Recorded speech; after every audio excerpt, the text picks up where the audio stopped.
welcome to the podcast. This is Ron's Amazing Stories, where we play tales to take you away from today.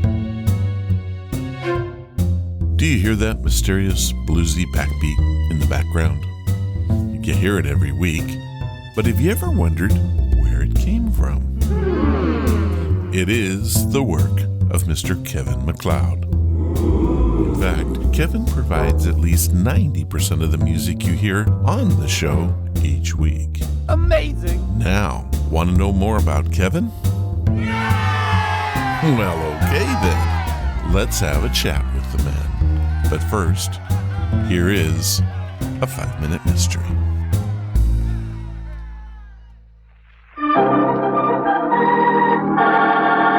Another 5-minute mystery.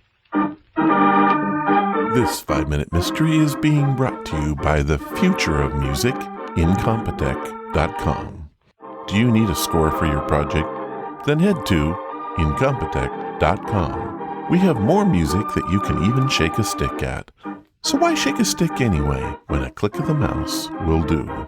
Head to incompetech.com and hear music as it was meant to be played, not through a stick.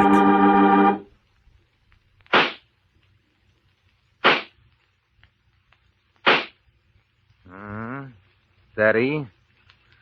Gotta hold my arm still. Bullseye, Sergeant. Yeah. It's a mighty fine revolver you have here, Captain. I picked it up for a song in a pawn shop yesterday. Here, load her up and let's see your aim. Yeah, it's really a sweet job. It is a nice gun, Captain.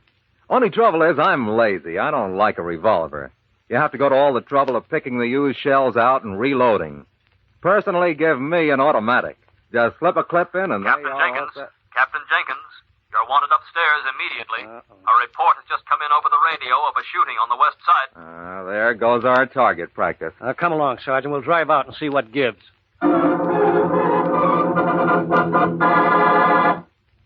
You say your husband was sitting here by the open window when you heard the shot, Mrs. Williams. That's right. I was in the kitchen. I came running in just in time to see Ben slumping down in the chair and some man running down towards the river there. Sergeant, take a look outside the window for footprints. Right at it. Did you get a good look at the man, Mrs. Williams? No, I didn't, Captain. He was too far away and running.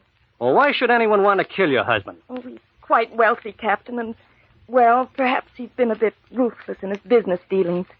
He's made enemies, especially among the people in the tenements he owns. No luck, Captain. Not a sign of a footprint. Well, I didn't expect you'd find any. You see, Mr. Williams has powder burns on the right cheek where the bullet entered. Well, I'll be... He was a suicide, then. Mrs. Williams, there's no use in your lying. Where's the gun? Gun? Why, there's no... All right. It's in the closet at the basement stairs. But I only put I'll get it. I didn't mean to do anything wrong, Captain. It's only... I think I understand. I didn't want any publicity to get out that Ben had committed suicide. It wouldn't be good. Well, just what did happen now? When I heard the shot and came in from the kitchen, I saw what Ben had done. The gun was still in his right hand. I gently removed the gun and put it in the closet. Then I made up the story of seeing the man running. You didn't do anything else? Didn't touch the gun in any other way? Or didn't change anything about your husband? Oh, no. Here's the gun, Captain. Small caliber revolver. One cartridge missing from the chamber. Where's the missing cartridge, Mrs. Williams? I threw it into the furnace. It was lying on the floor beneath Ben's hand. Oh, I've made such a blunder of things. I'll say you have, Mrs. Williams. You've blundered yourself right into a murder charge. In just a moment, we shall return for the solution to our mystery. In the meantime...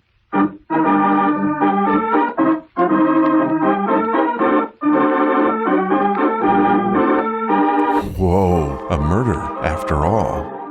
We started out with a murder, then it became a suicide, and then back to a murder again.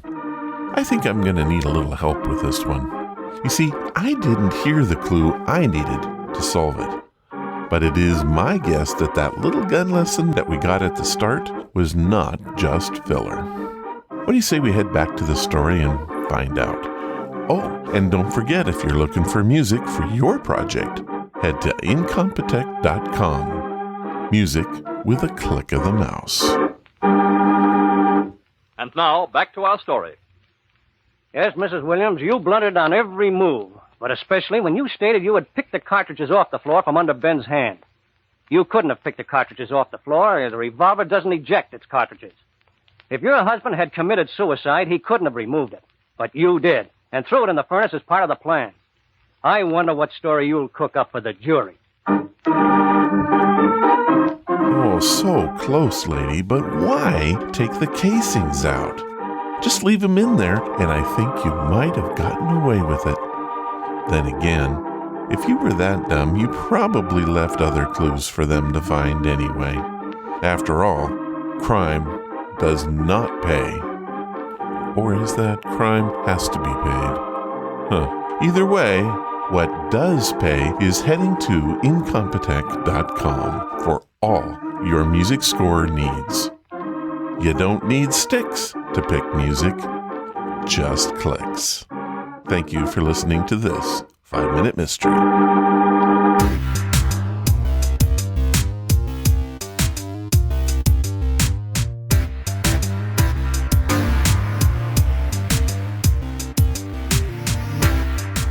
I had a lot of fun with this week's main event. I had the pleasure of chatting with composer and friend to the podcast, Kevin MacLeod. If you don't know his work, you're hearing it right now in the background. You also heard it in the open, and we'll hear it again when we sign off. I could tell you all about Kevin, but what do you say we just listen to the interview? It went something like this.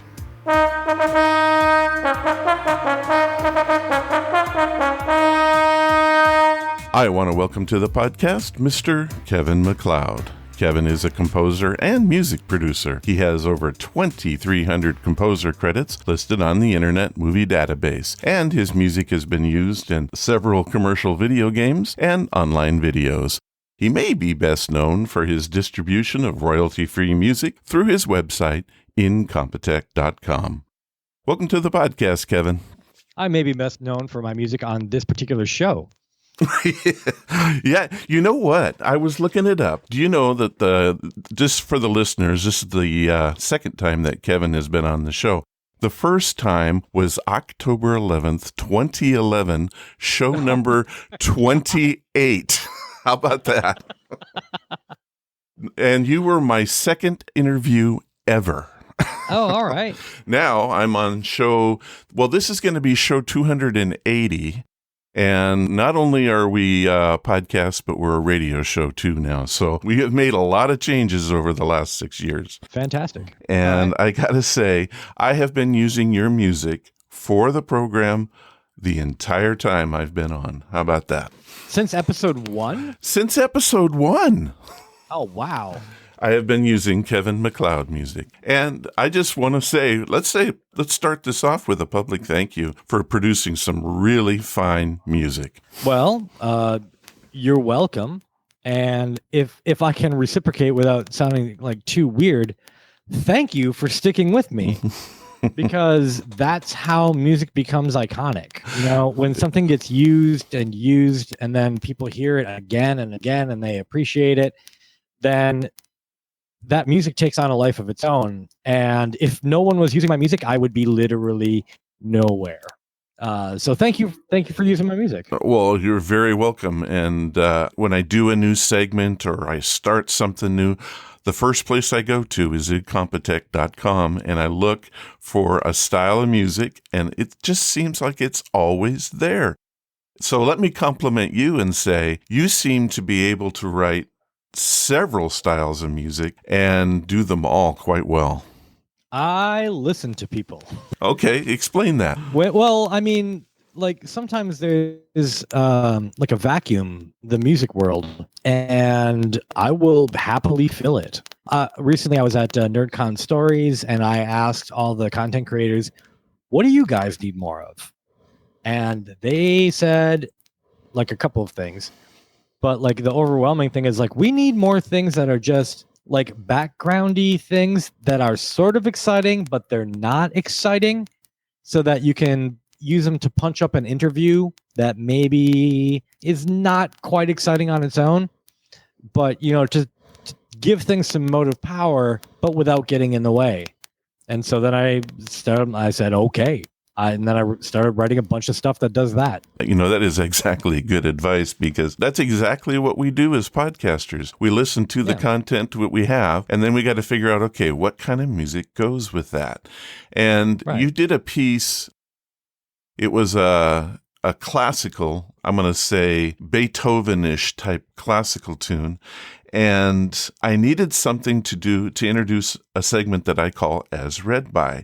And what it is listeners send me their stories, or they send me something that they've read or something that they've written in their own voice. And that piece of music fits so well with that it just makes the whole thing sound fantastic. Yeah, and like the other thing that I do is, I watch a lot of YouTube, like nearly everyone on the planet.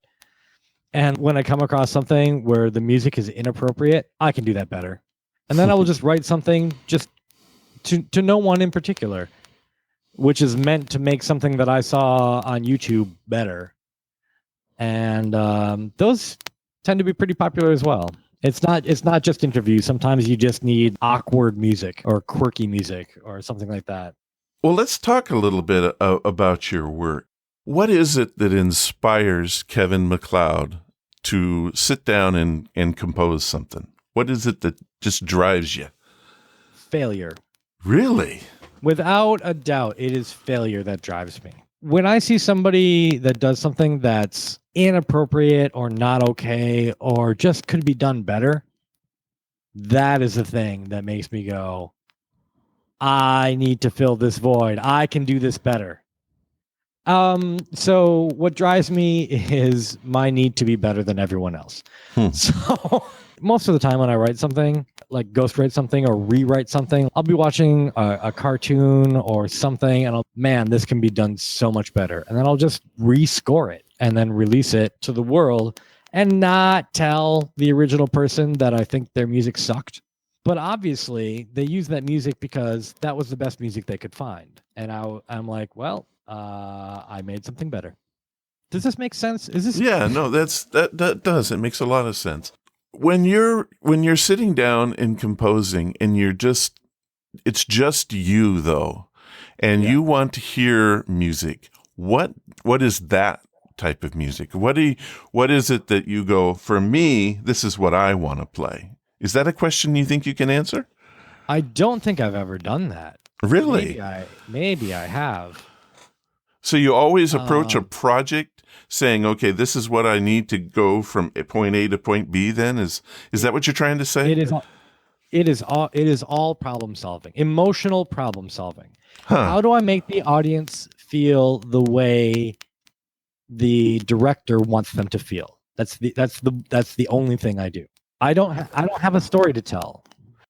Do you have music just for you then? I have a couple of projects that no one will really figure out or know about. I have 3 or 4 fictitious bands, which are scattered about SoundCloud, and they all have internal stories in them. The bass player is not good or the drummer is not good, and you can hear it. Every one of my bands all the people have personalities in them, and I find it amusing to go through, and as a band, it's like, what does a guitarist want to get out of this? Interesting. And then you write the music. You write the music for the guitarist. It's like, what does the bass player? Well, the bass player is maybe not that good, but so that is for you then. It's pretty much for me. I've seen the numbers. Nobody else likes this music.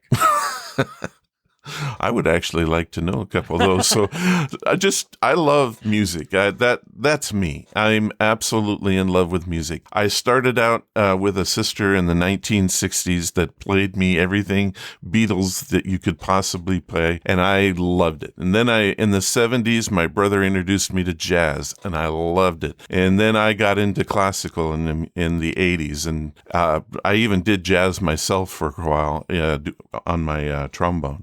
And so music to me is something I cannot live without. That's me. Yeah, I rarely look for new music, but that's just a side effect of what I do for a living. Like sometimes I'll get commissions like, I need new music that's Vietnamese folk music inspired. And I'm like, Okie dokie. So, the next 5 days is just like digging up every piece of Vietnamese folk music I can, deconstructing it, figuring out what makes it different from every other folk style. Yeah, I don't search it out for fun anymore. I'll tell you that. Do you think that that's the difference between a composer and, let's say, a musician? I haven't a clue.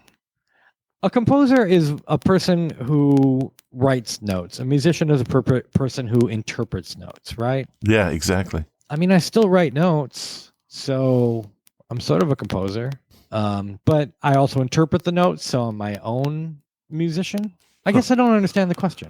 Well, I guess what I'm trying to say is take a guy like John Williams, for example. He's done countless movie scores for some pretty impressive movies. Oh, yes. And yet you can feel him in any one of those movies. You can go, oh, that's John Williams. Yeah. And then there's no doubt about it. Now, he is a composer, yes? Yeah, absolutely. Okay.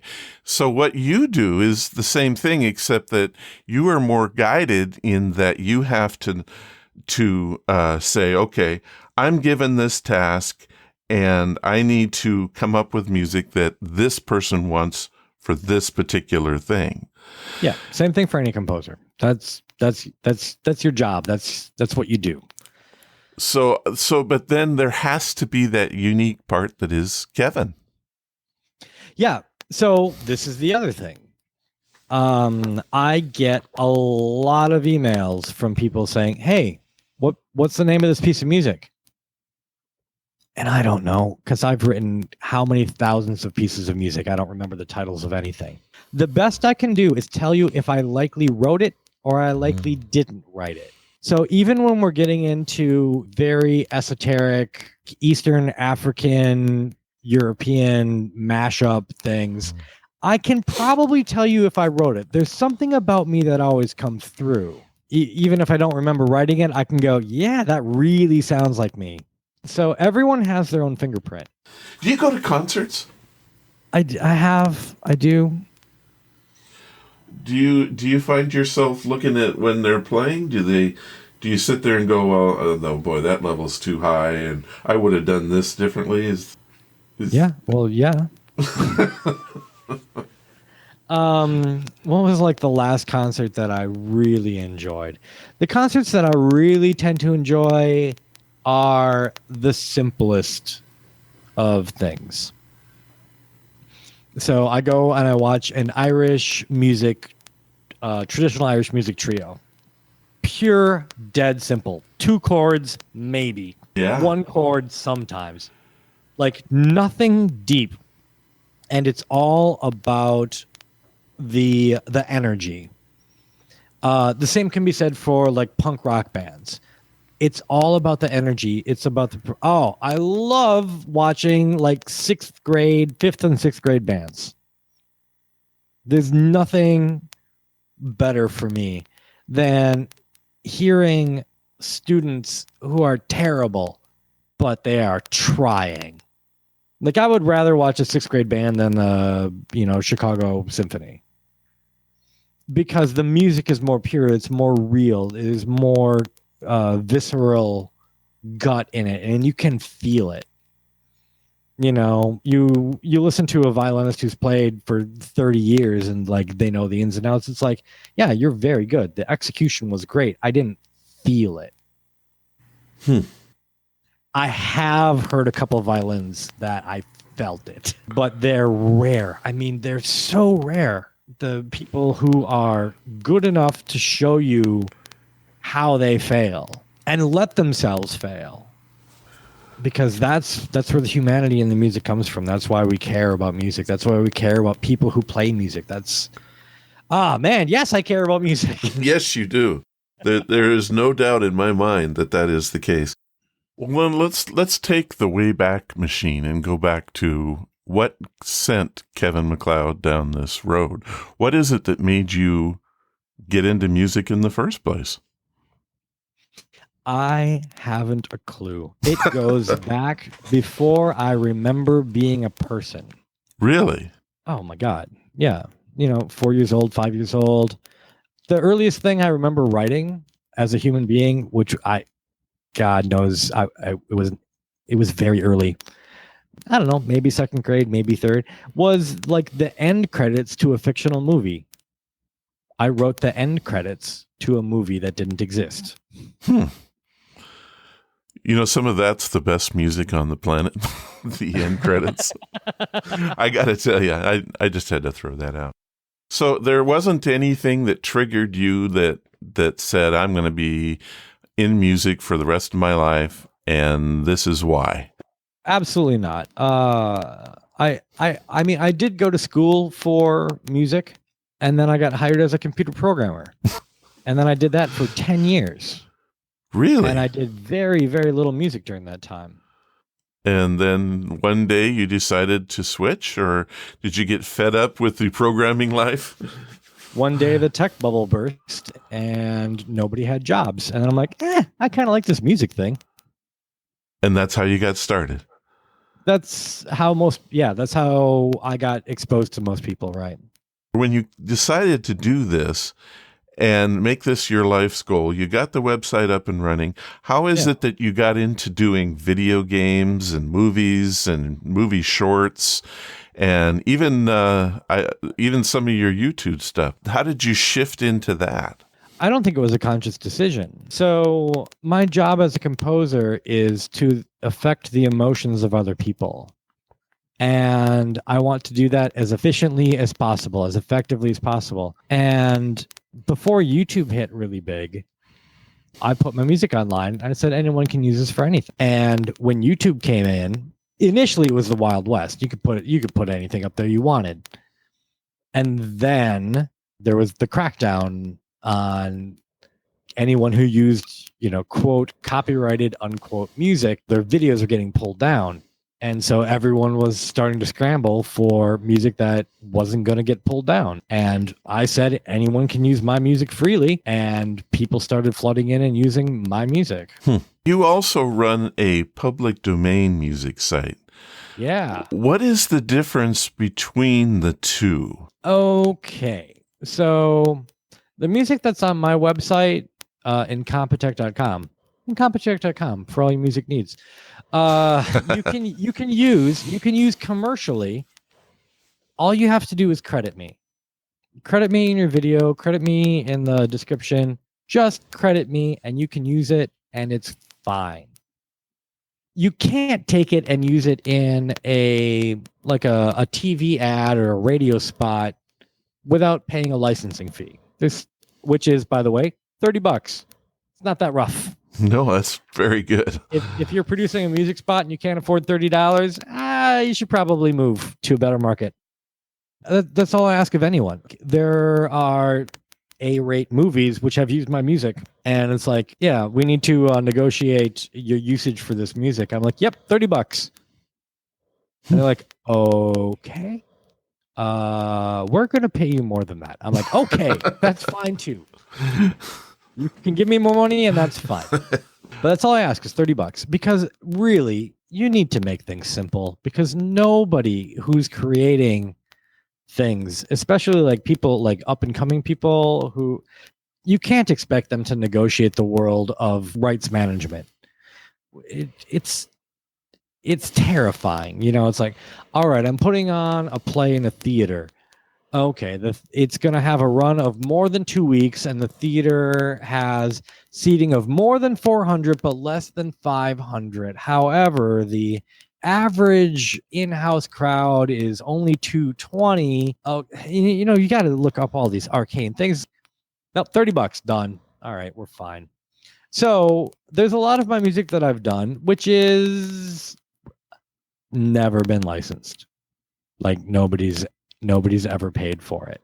I'm like, all right, well, clearly the music, this particular music I made, not commercially viable, not useless, but I can take that music and then I can just give it away for free. And there's some things that I write which are like, I don't think it's up to the quality of putting it on my main site, but I don't think it's useless. So I put it over onto a site called freepd.com, which you can take and you can use and you can sell and you can resell and you can, I don't know, you can probably lie and say that you wrote it. It's public domain. It's like, I can say I wrote this Bach Mass in B minor.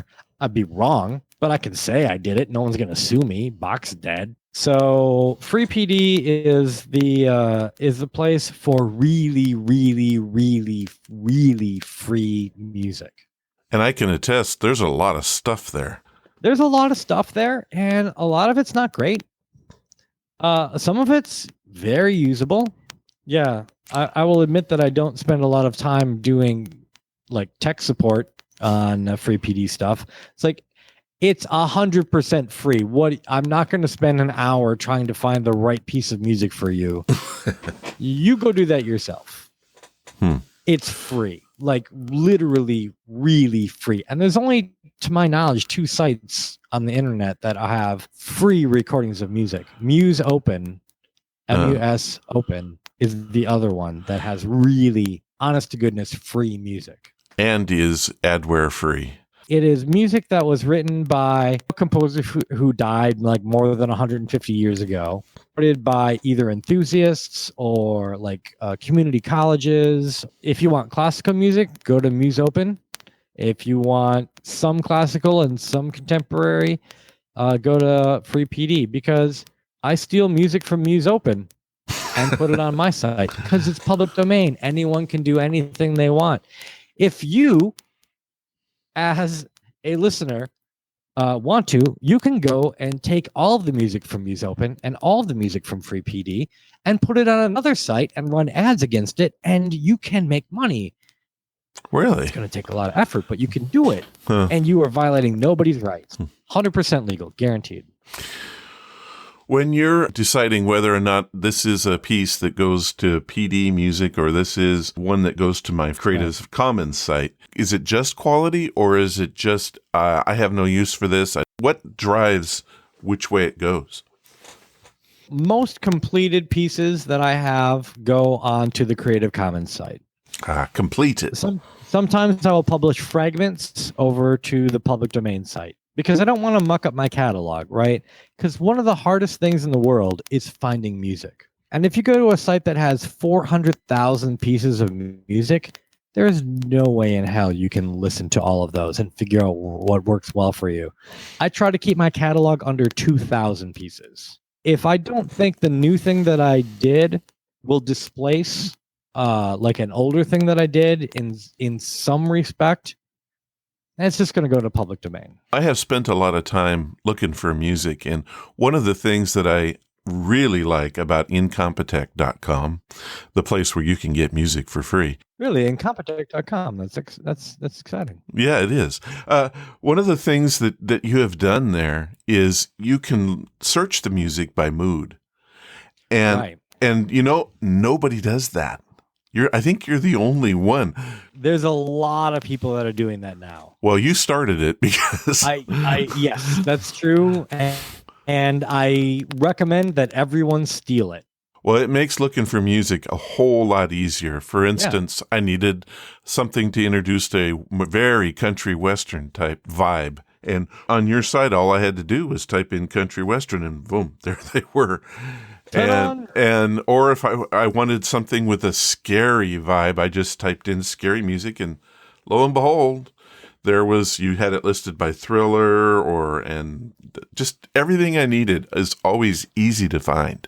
Right. No, that's really big. That's why I'm the #1 Google hit on royalty-free music. You are. I have no doubt that is 100% true. Well, let's talk about some of your projects that you can tell us about. Now, the last time you were on, and I'd like to reiterate, that was on October 11th, 2011, you were working on a theme park. Did that ever happen, or?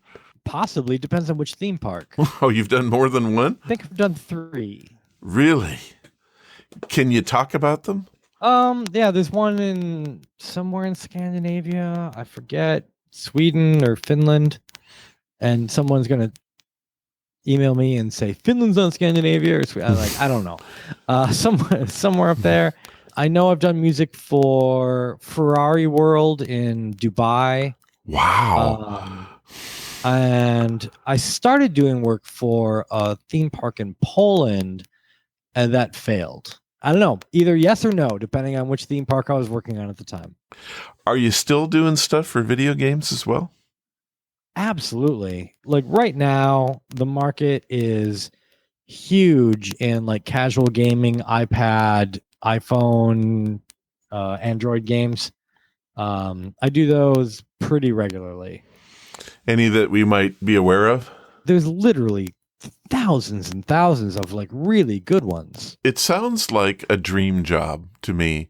You get up in the morning, you get to write music, you get to listen to music, and then you get composing it to fit a specific scene. What could be better than that? Oh, well, I'm assuming that was rhetorical. Yeah, it was rhetorical. Yeah, no, I have one of the best jobs in the world.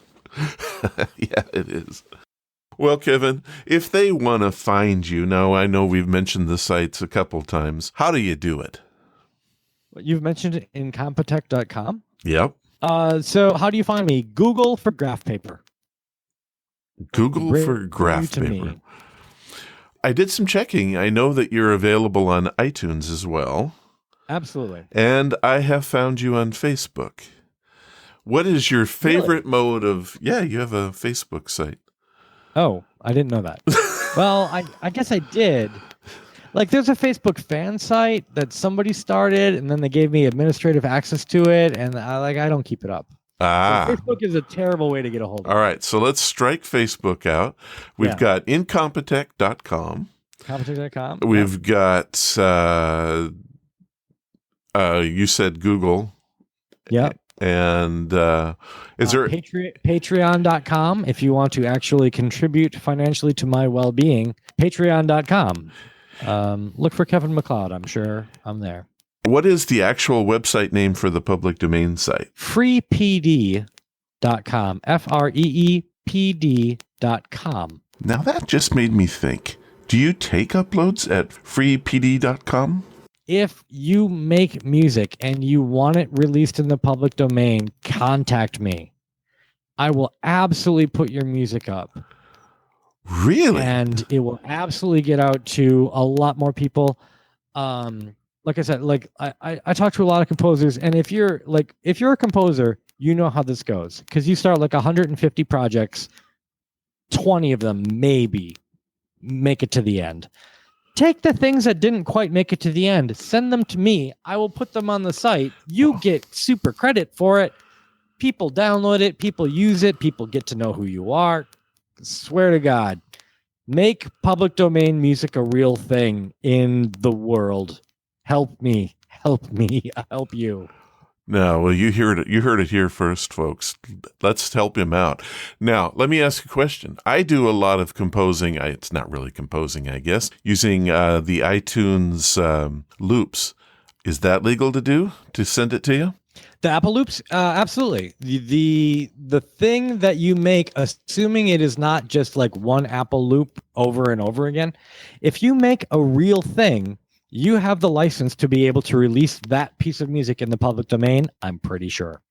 So would-be composers like me should jump on the bandwagon and send you our stuff. Yeah, or start another site and tell me about it. And then, I'll go steal stuff from your site. You can steal stuff from my site.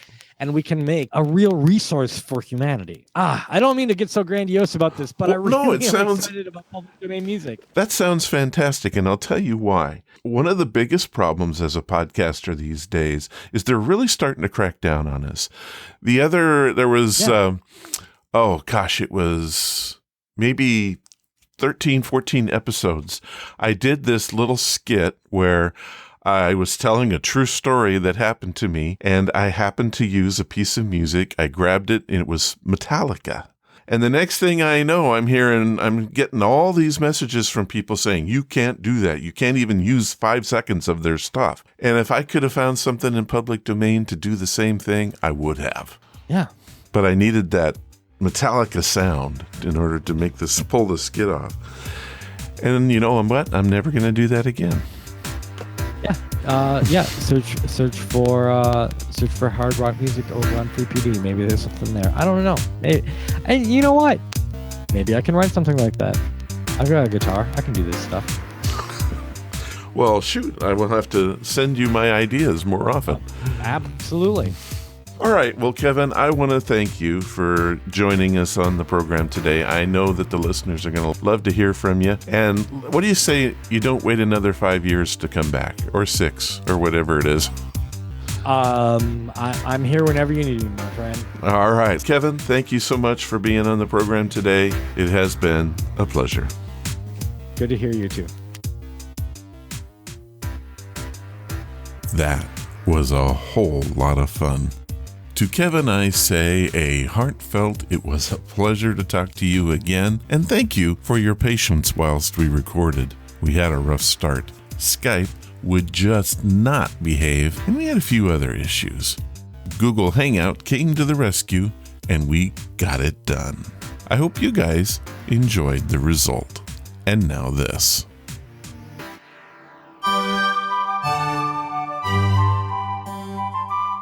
As read by. Amazing stories read by amazing people.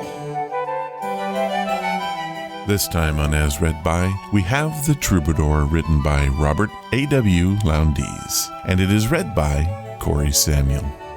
This is a strange but spirited science fiction story that is worth listening to. It is short, but it has a message for us all. Can you hear it? So far as parties go, Jocelyn's were no duller than any others. I went to this one mainly to listen to Paul Kutrov and Frank Alva bait each other, which is usually more entertaining than most double features. Kutrov adheres to the onward and upward school of linear progress, while Alva is more or less of a Spenglerian, more when he goes along by himself, less when you try to pin him down to it. And since the subject of tonight's revelations would be the pre-Mohammed Arabian culture, I'd find Alva inclined toward my side of the debate, which is strictly morphological and without any pious theories of progress. I'd completely forgotten that Jocelyn had mentioned something about having a special attraction, a Mr. Faylis, who, she insisted, was a troubadour. I didn't comment, not wanting to spend a day with Jocelyn on the phone exploring the province. The night wasn't too warm for August, and there were occasional gusts of air seeping through the layers of tobacco smoke that hovered over the assemblage. As usual, it was a heterogeneous crowd, which rapidly formed numerous islands of discourse. The trade winds carried salient germs of intelligence throughout the entire archipelago at times, and Jocelyn walked upon the water, scurrying from one body to another, sopping up the overflow of culture. She visited our atoll, where Kutrov's passionate exposition had already raised the mean temperature some degrees, but didn't stay long. Such debates didn't suggest any course of social or political action, and couldn't be trued in to any of her causes. My attention was wandering from the Kutrov-Alva variations, for Bill had only been speaking for 10 minutes, and could not be expected to arrive at any point whatsoever for at least another 15. From the east of us came apocalyptic figures of nuclear physics. From the west, I heard the strains of Mondrian interwoven with Picasso. South of us, a post-mortem on the latest betrayal of this or that aspiration of the people. And to the north we heard the mysteries of atonality. It was while I was looking around, and letting these things roll over me, that I saw the stranger enter. Jocelyn immediately bounced up from a couch, leaving the crucial problem of atmosphere poisoning via fission and/or fusion bombs suspended, and made effusive noises. This, then, was the troubadour, Mr. Faylis. The main attraction was decidedly prepossessing. Tall, peculiarly graceful both in appearance and manner, dressed with an immaculateness that seemed excessive in this post-Bohemian circle. There was a decided musical quality to his speech, as he made polite comments upon being introduced to each of us, and an exactness in sentence structure, word choices, and enunciation that bespoke the foreigner. Jocelyn took him around with the air of conducting a quick tour through a museum, then settled him momentarily with the music group, now in darkest Schönenberg, only partially illuminated by Wozzeck. I watched Faylis long enough to solidify an impression that he was at ease here, but not merely in this particular discussion. It was a case of his being simply at ease, period. Kutrov was watching him too, and I saw now that there would be a most likely permanent digression. Too bad. I'd had a feeling that when he came to his point, it would have been a strong one. "Hungarian, do you suppose?" he asked. Alva examined the evidence. Faylis had high cheekbones, longish eyes with large pupils. He was lean, without giving an impression of thinness. He had not taken off his gloves, and I wondered if he would come forth with a monocle. If he had, it would not have seemed an affectation. "I wouldn't say Slavic," Alva said. He started off on ethnology, and we toured the Near East again. I jumped into the break, when Kutrov was swallowing beer and Alva lighting a cigarette, to observe that Faylis reminded me of some Egyptian portraits, although I couldn't set the period. "If those eyes of his don't shine in the dark," I added, "they ought to." A brief pause for appreciation, then Jocelyn was calling for all men's attention. She managed to get it in reasonably short order, took a deep breath, then dived into announcing that our special guest, Mr. Faylis, was going to deliver a song cycle. Faylis arose, bowed slightly, then nodded to Mark Loring, who brought forth his oboe. "These songs were not conceived or composed in the form I am presenting them," he said, "but I believe that the arrangement I use is an effective one. I call this Song of the Last Men." He nodded again to Loring, and the performance began. His voice was affecting, and his artistry unmistakable, and there were overtones in his voice that gave an added eeriness to the weird music itself. The songs told of the feelings, the memories, and despair of a nearly extinct people, one which had achieved a great culture and a worldwide civilization.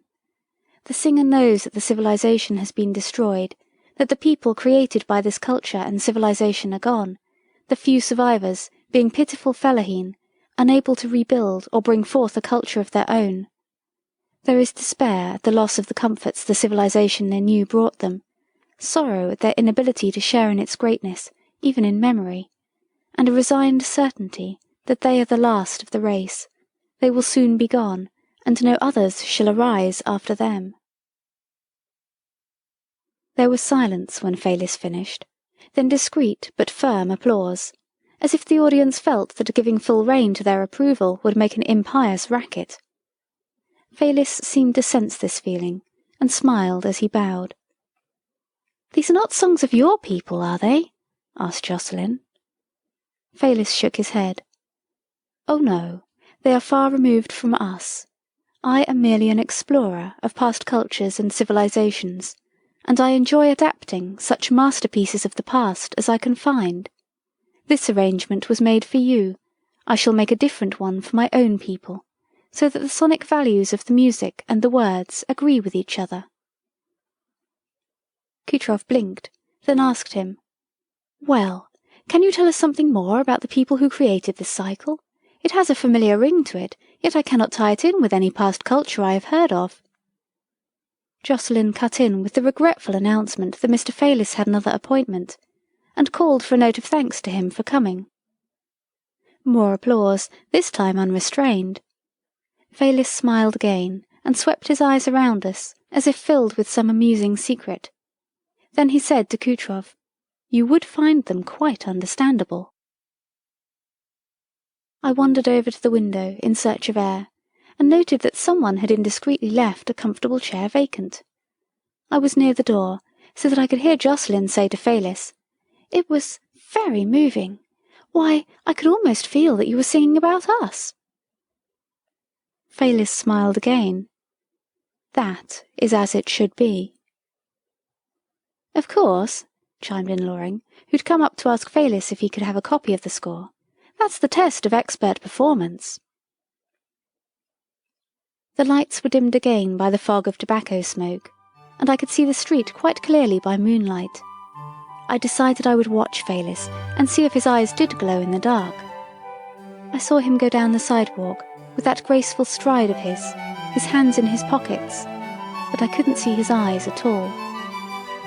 Then a gust of wind tugged his hat, and, for an instant, I thought he'd have to go scrambling after it. But quick as a rapier thrust, a tail darted out from beneath his dress coat, caught the hat, and set it back upon his head.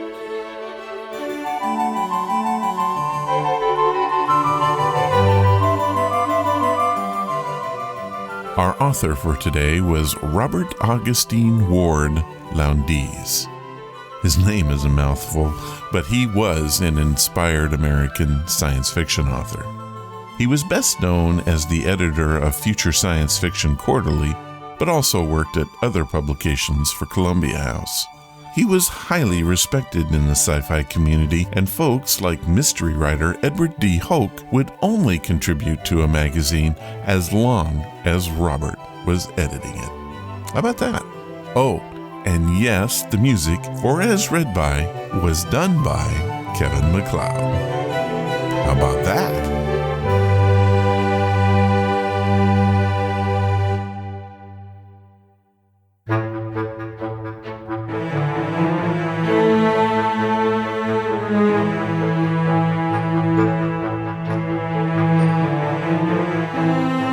Enjoyed today's show. It was a pleasure to put it together for you. I want to thank our guest, Kevin MacLeod, for joining us today. That's him playing in the background as we say goodbye. If the cards fall right, next week we will have Horror Express number 15, so come on in, tune in, and see. If you want to keep up with what's happening on Ron's Amazing Stories, please follow us on Twitter, Facebook, or sign up for the weekly newsletter. All the links you'll need and access to the blog can be found at ronsamazingstories.com. Thank you for listening, and I hope you come again to find out what are Ron's Amazing Stories.